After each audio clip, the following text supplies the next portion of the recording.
さて今回は選挙について話していくよ。2人は投票所って行ったことあるかな？うちは家族みんなで行くよ。その日だけ僕の小学校が投票所になるの。体育館に土足で入れるんだよ。うちはお父さんもお母さんも仕事帰りに行っちゃうかな。平日の夜とか。ついてったことはあるよ。パンちゃんちは選挙当日の投票。ハリくんちは期日前投票なんだね。前に当日いきなり熱が出ていけなくなっちゃったからこの方法にしたんだって。いずれにしても投票にしっかり行くのは大切なことよ。18歳になったら2人にも選挙権がもらえるから今からしっかり勉強しておこう。あっという間だね。そうかな。先のことすぎてなんかいまいちエンジンかかんないよ。そんなハリーくんにいいお知らせ。実は今年の入試では選挙について出題される確率が爆上がり。絶対に今押さえておきたい必須トピックスに。それやる気出るけどどうして？実はね、今年2025年7月に参議院選挙が行われるんだけど、この影響、参議院は3年ごとに半分が入れ替わるんだけど、今年は定例の124人に欠員補充1名を追加した125名の枠で争われます。7月って言ったらもうすぐだね。そうなの。タイムリーでしょ？やりすぎ社会のテーマとしてタイミング狙ってみたんだ。先生が作詞の顔してる。今やれば参院選のニュースも楽しい。来年の入試もバッチリと一挙両得。お買い役、やる気出てきたぞ。でもそんなに出るもんなの？前回の参議院選挙は3年前。その年の入試を見てみるとね、開成中や豊島岡女子、ラサル中などなど多数の学校で参議院に関する問題が出されたよ。例えば2023年改正中ではこんな問題が出ています。1第1回参議院通常選挙が何年に行われたか西暦で答えなさい。2現在参議院議員選挙における選挙区のうち2つの県を合わせて1つの選挙区とする合区が2カ所あります。合区となっている県の組み合わせを何々県と何々県の形式に従って漢字で書きなさい。3現在の参議院議員選挙について述べた文として誤っているものをすべて選びなさい。比例代表の定数は選挙区の定数の合計より多い。比例代表は地方ごとに11のブロックに分かれている。比例代表の投票では政党名または候補者名のどちらかを書く。選挙区で落選しても比例代表で復活当選する可能性がある。ほんとだ。こんなにしっかり出るんだね。でもこういう細かい数字やルールを丸暗記するの苦手なんだよね。確かに細かい数字は暗記になってしまうけど、衆議院と参議院の仕組みの違いなんかは丸暗記しなくても大丈夫よ。ほんと？もちろん成り立ちから理解していけば理屈でわかるようになるよ。今回は後半に過去問の解説などの盛り込んでみたから確認しながらここで覚えちゃおう。先生がテストに出る方のやり方に？まずはテストや試験には一切出ない話ばっかりをたっぷりして全体像の理解からよ。やっぱりか。まず理解って何？だね。話し合いでしょ？学級会みたいな。ルールやお金のことを話し合うんだよね。そうだね。法律、税金の集め方や使い方、外国との取り決めなどなど、選挙で選ばれた人たちが話し合いで決めていくのが議会だね。江戸時代は勝手に偉い人が決めちゃってたって習ったよ。それも正解。選挙で選ばれた人の話し合いという考え方が出てきたのは江戸時代の次の明治時代。でもこの明治時代の議会は今とは仕組みが違うんだ。衆議院と貴族院の二院制だった。貴族院の方はね、選挙がないの。それじゃ江戸時代と一緒か。そうね。特別な立場の人が選挙をしないで選ばれていたという点で同じね。選挙で民衆が選ぶなんて今の当たり前が全くなかったところからのスタートだから一気に変えるのは難しかったのよ。例えば江戸時代の大名、天皇家につながりがあったり支えていたり明治維新で活躍したり大学教授だったりといった選抜メンバーがこの貴族院の議員よ。そっか、段階を踏んで変わっていったんだね。次にルールが変わったのは第二次世界大戦の後のこと。戦争に敗れた日本はアメリカを中心とした連合国によって占領された。占領政策を主導した組織を GHQ って言って、その司令官がマッカーサーです。教科書で見たことあるよ。連合国は戦争の原因になった日本の体制を変えようとしたんだ。軍国主義や特権階級はもちろんダメ。これまでの大日本帝国憲法をもっと民主的で平等なものに作り変えようってね。それじゃ貴族院なんかダメじゃん。そうなの。貴族院は当然廃止。じゃあ残ったのは衆議院だね。そうです。GHQ はもう衆議院だけでいいじゃんって。ここで収まってくれてたら僕たちの覚えることもシンプルだったのに。でもね、もし一つしかなかったらどんなデメリットがある？例えばさっき学級会みたいってパンちゃんが言ってたね。そこでクラスのジャイアンが毎日昼休みには全員で俺の歌でリサイタルだって決めたとする。スネ夫とか周りのジャイアンについていく子がみんな賛成してしまう。のび太がその場で反対できると思えないし、多分聞いてもらえないよ。じゃあジャイアングループとは別のグループをあらかじめ作っておいて、別の部屋で違うメンバーが違うタイミングで話し合ったら、そりゃ絶対ジャイアンのリサイタルなんて OK 出ないよ。違う意見になると思うな。そう、違うグループがあればそうやってジャイアンの暴走を防ぐことができるよね。日本政府の人たちも同じように考えたんだ。衆議院だけにしちゃうと危険だなって。日本人は議論が特定の方向に偏りやすいっていう意見もあって、特定の多数派が強力な権限を持ってしまうような仕組みは避けるべきだって。それを抑えるもう一つの議会が必要だって。あとは政権交代が起こった時などに今までと全く逆のことに振り切ったりしたら日本が安定しないんじゃないかってね。確かに政権交代が起こったらジャイアンに反対していた人が今度はクラスの中心になるんだもんね。ジャイアンとは真逆のクラスを目指すよね。そんなの国レベルで起きたらみんな混乱しちゃうよ。でしょ？だから議会はもう一個作ろうって推し進めたの。もう一つの議会はじっくり考えて議論できる議会にしよう。選挙ではなく大学の先生などの専門家や職業別の代表者を集めて議論するような場にしようって考えたんだ。じっくり話し合うっていうのは良さそうだね。でも GHQ はもう一つの議会も選挙で選ぶべきだって主張したんだ。GHQ は日本を民主的な国にしようってしていたから、選挙で選ばれていない人が政治に関わるような議会には反対だった。当時は GHQ の言うことが絶対だったから従うしかなかったんだ。日本政府は考えた。衆議院を抑える役割は絶対必要。そうだ。衆議院と違う仕組みを作れば違った特色のグループができるはずだって。グループをもう一個作っても両方ジャイアンカラーだったら意味ないもんね。そうです。短期的に素早く国民の意思を反映させるチームと今回の新チーム、長期的にじっくり考えて議論するチームの誕生です。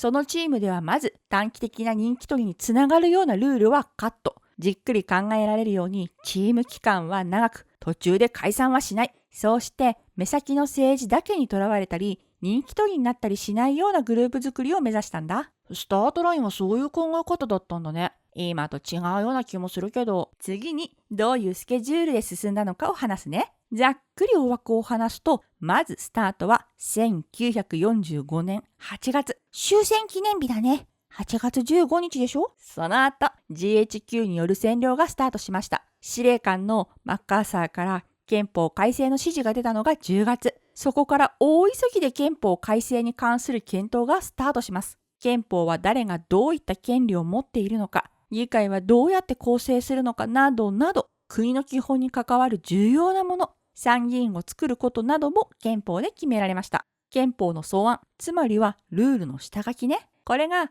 日本政府と GHQ を行ったり来たり、その後衆議院で可決され、貴族院で可決されるまでに1年間、夜を徹して話し合われたって。つまり、新しい憲法が完成したのが終戦の翌年、1946年。大変そうだね。で、完成した後はみんなにお知らせしなきゃいけないよね。今までと違うルールになるんだもの。そうしてようやく国民の皆さんにお披露目。それを公布って言うんだ。1946年11月3日。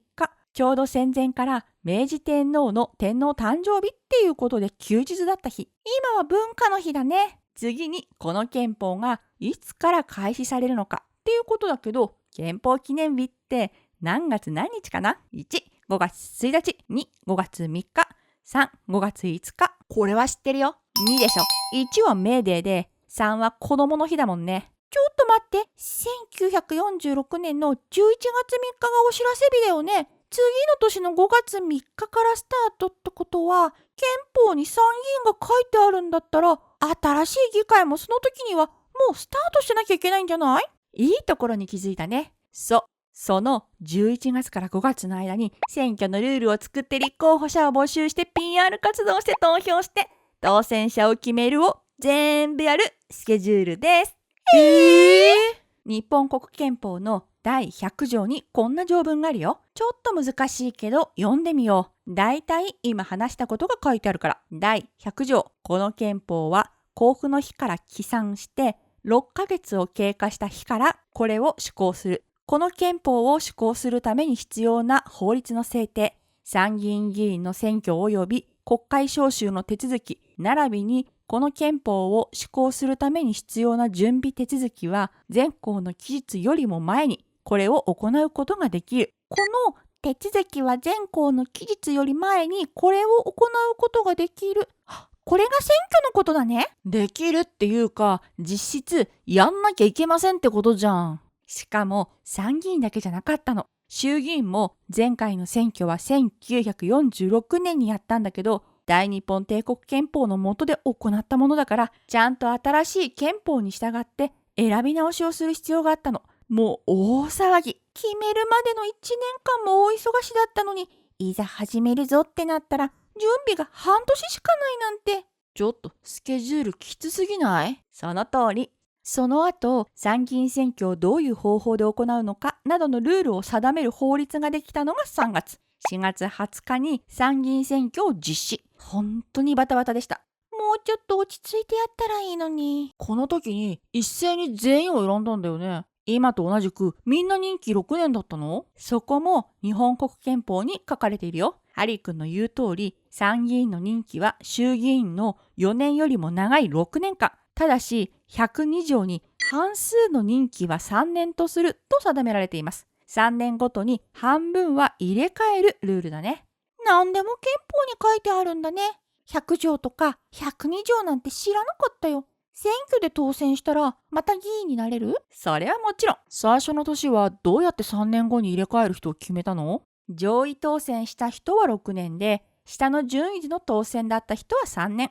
そして最初の改正中の問題。いつ第1回参議院通常選挙だったかはもうわかるね。日本国憲法が施行された年だから1947年。正解。どんな風に参議院ができたのか理解してれば解ける問題だね。暗記じゃないんだね。参議院は幅広い意見を集めること、専門家や各職業の代表者など、経験豊富な人が選ばれることを重視しているっていうのは話したよね。戦後からつながってる考え方なんだよね。その考え方で選挙に立候補できる年齢も決められてるよ。経験豊富な人が立候補してほしいから参議院は30歳。年齢の違いってそういう意味があったんだ。そうよ。だから衆議院の被選挙権は25歳なのに対してプラス5歳高く設定されているんだ。被選挙権。立候補できる年齢を問うのは受験問題の定番。2023年芝浦工業大学柏中学校では衆議院と参議院の被選挙権を年齢それぞれ答えさせる問題が出てきました。立候補できる年齢だけじゃないよ。長期的にじっくり考えて議論するチーム作りのために選挙の仕組みも衆議院とは違うんだ。出た。そういうの覚えるの苦手なんだよね。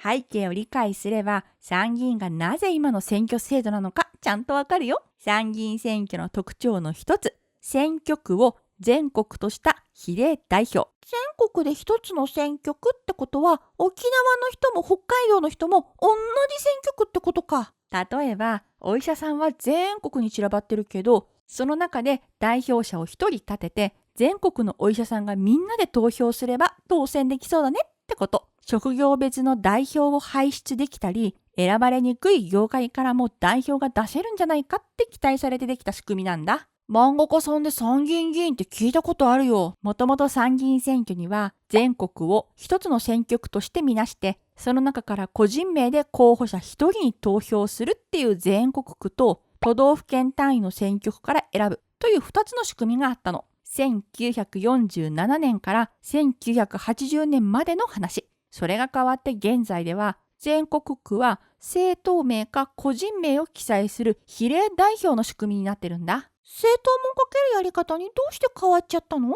全国区の場合、選挙活動はどんな風になるか考えてみよう。そりゃ、日本全国あっちこっち飛び回ってさ、演説したりポスター貼ったり、途中で気づいたね。めちゃめちゃお金かかっちゃう。これじゃお金のある人しか立候補できないよ。立候補そのものはできても、資金がたくさんある人の方が間違いなく有利ね。しかも、芸能人やスポーツ選手の方が当選しやすい傾向になってしまう。日本中に選挙活動しなくても有名人は顔が売れてるもんね。当初の専門家が選ばれるって話はどこに行っちゃったのって感じ。だから政党の中から選ばれる比例代表制を入れることになったんだ。投票するときには政党の名前か個人の名前のどちらかでも書いて OK。政党の名前と個人名の合算で党の得票数が決まって、得票数に応じてその政党で何人当選できるのかが決まります。党の中での当選順は個人名での各投票数によって決まります。その政党が当選させたい人の順番じゃなくて、その人の獲得数の順番なんだね。この選挙制度の場合、票を集められる個人がいる政党は、その人が集めた票によって他の人が当選する可能性が高くなるっていうのはわかるかな？超絶すごい有名人がいたら票が集まるもんね。大谷選手とか立候補したら投票したいもん。知名度がある芸能人やスポーツ選手などが比例候補に入るようになった。でもただ有名なだけで終わったっていうわけじゃないよ。その後政治家として活躍した人も多くいるんだ。例えば扇千景さん。宝塚出身の女優さんでテレビでも活躍した人。知名度を生かして1977年全国区で上位当選。その後通算26年間議員として活躍。国土交通大臣や参議院議長にもなったよ。女優から参議院議長って経歴がすごいね。そういう華やかな経歴の人はもちろん、労働組合や医師会などが代表を出すケースもある。そうやって当選する人が出てくるのが参議院の特徴なんだ。選挙区を全国とした比例代表ってこういうことか。選挙制度の仕組みは受験でもよく取り上げられるよ。衆議院の方の比例代表は全国を11ブロックに分けるんだ。北海道ブロックとか東北ブロックとか、その中で政党の名前を書いて投票するよ。全国が1ブロックの比例代表選挙が参議院だね。次に比例代表以外に都道府県別の選挙区制もあります。都道府県を一つの選挙区として人口の多さに合わせて1回の選挙でその選挙区から1名から6名が選ばれる仕組み。次の2025年の参議院選挙の場合は、当選者が最も多い東京選挙区で欠員が出ているから、1人増えて7人が当選予定なんだ。参議院が作られた当初、地域の代表を入れることを意図して作られた仕組みと言われてるよ。都道府県の区分けって地域の分け方として明治時代から定着してるしね。出身地を都道府県に説明する人は多いし、テレビ局や新聞も都道府県単位になってる。だから比例よりも多い人数が選挙区制から選ばれるんだ。甲子園も県別に代表校が出るもんね。ここも衆議院とは違うね。小選挙区は都道府県をさらに細かく分割するよ。衆議院とは異なる仕組みで議員を選ぶことで、異なるタイプの代表者で国会を構成できるようにしようって考えて作られたんだ。横浜生まれの人は神奈川県出身じゃなくて横浜出身って言いたがるけど、横浜の人は地元愛がちょっと強すぎるからね。ただ、参議院は地方からの代表者を出そうとする意図について、制度が作られた時にも日本国憲法においても明確には語られていないんだ。このことが後々選挙制度が複雑になっていくことに関係してくるよ。なんかいつも通り暗音が立ち込めてきたぞ。都道府県によって人口は大きく違うよね。そうすると選挙で人を選ぶときに1票の重さが違ってしまうことになるんだ。例えば100人のグー県と10人のチョキ県がある。どちらも3人立候補して1人当選できるとしたら、最低でもグー県の人は34票を集めないと当選しない？投票しない人もいるんだろうけど、チョキ県全体の人口よりも多いね。これを1票の格差問題って言います。実際の2024年の人口から比較してみよう。東京都は1400万人。一番人口が少ない鳥取県は53万人。その次の島根県も64万人。東京都と鳥取県の人口の差は約26倍。そのまま参議院選挙を行おうとすると、鳥取県で当選するのは1人、東京都では26人ってことになってしまいますが、当選できる人の枠があるので、そういうわけにもいかない。東京都から今年選ばれるのは7人だもんね。そうです。東京で立候補する人はたくさん票を集めないと当選しないのか。日本国憲法第14条に法の下の平等があります。この平等という考え方では、投票における価値がみんな同じでないといけないっていう考え方なんだ。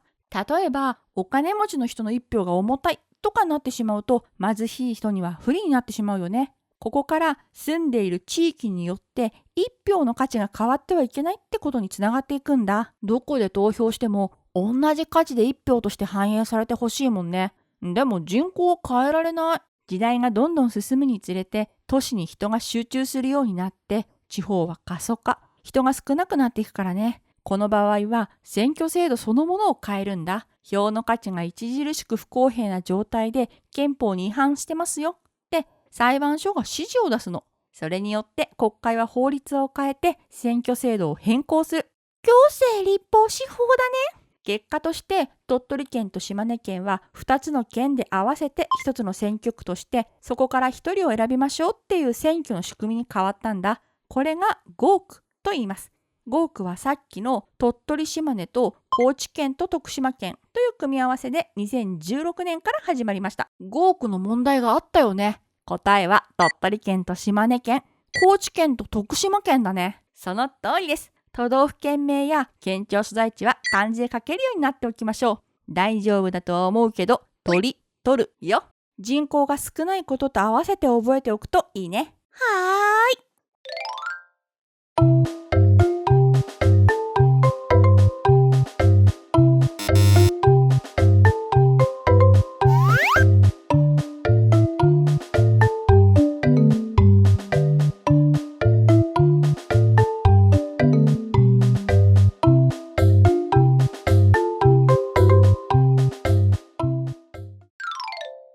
また、同じ改正中の3問目をもう一度見てみよう。誤っているものをすべて選んでくださいっていう問題。これもわかるね。あはさっき言った通り選挙区の方が当選する人が多いから×。いも参議院の比例は全国が一つの選挙区だから違うよね。丸だよ。有名人が政党の代表として立候補すると他の人も当選しやすくなるの。A は仕組み的に違うと思うんだけど。